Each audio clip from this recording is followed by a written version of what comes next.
budgeters. Welcome to another episode of CentsAble Chat. I'm CentsAble Bobbi. Thanks so much for joining me again today.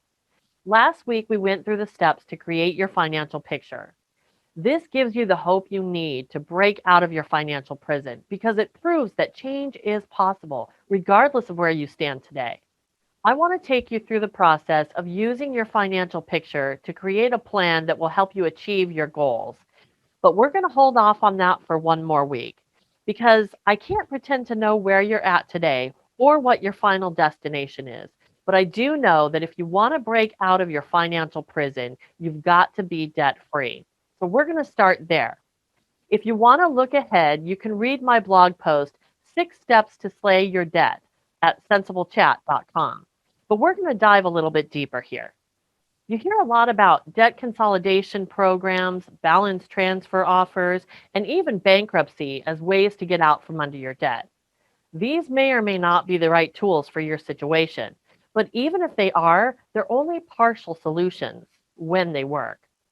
I want to share a strategy with you that works 100% of the time for being debt free. Are you ready? Stop creating new debt. That's it. This is the first step to slay your debt, and you need to take it seriously regardless of what program you're going to use to pay off your debt. Sounds simple, right? But you need to commit to this before you start following a plan to pay off debt. Because if you don't, debt is just going to be a revolving door. You can follow any strategy you want to pay it off, but if you're still creating new debt, you'll never get ahead.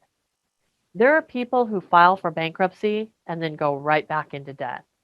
There are people who use retirement savings to get out of debt and go right back in. Can you imagine how devastating that is?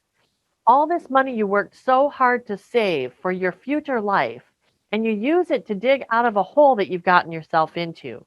But then you fall right back into that same hole, minus all that money you worked so hard for.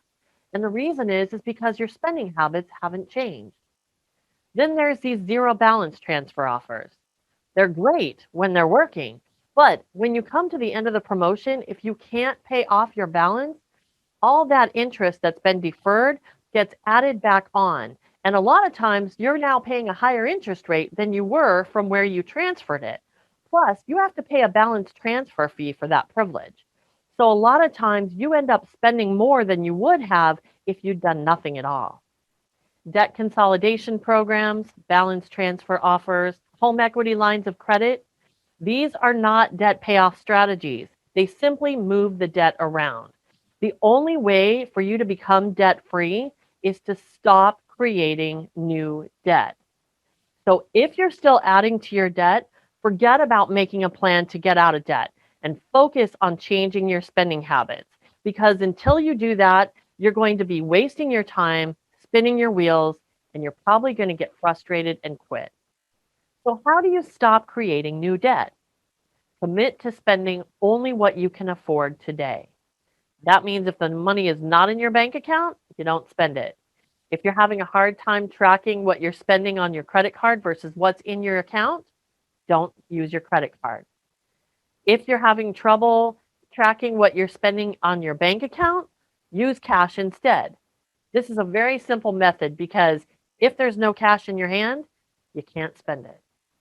And if you're a big time shopper, I want you to go into your email and unsubscribe from all the services that are sending you discounts, coupons, or sales notifications. You don't need that temptation in your face all the time. Also, go online and unlink all of your accounts from your favorite shopping centers online. This is going to make it much harder to spend your money online because you won't have that one touch and buy. I'm sure there are a ton of other ideas that have worked for other people. You need to focus on what's going to work for you. What triggers you to spend? And what stops you from spending? You need to take some time to think about this and maybe write out a plan for yourself because when the temptation strikes, and you know it will, you want to be prepared for it. Now that you know the secret to becoming debt free, what's next? Well, like I mentioned earlier, there are 6 steps to slaying your debt. The first is to stop creating new debt. The second is creating your financial picture, which you've already done, right? The third step is to choose your method. There are two very popular methods, the debt snowball and the debt avalanche, and you can read about these online. But I'm going to take you through the steps to the debt snowball method next week.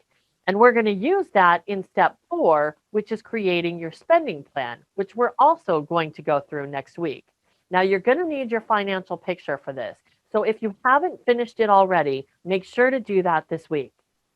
In the meantime, if you want to brainstorm about ways to stop creating new debt, or you need help finishing your financial picture, reach out to me and let's work together. You can schedule a free consultation at my website, CentsAbleChat.com. While you're there, make sure to check out my blog post series, The Diary of a Budgeter. You can also connect with me anytime on MeWe, Parler, LinkedIn, or Gab. Thank you so much for joining me. And until next time, remember, do the math, live the life.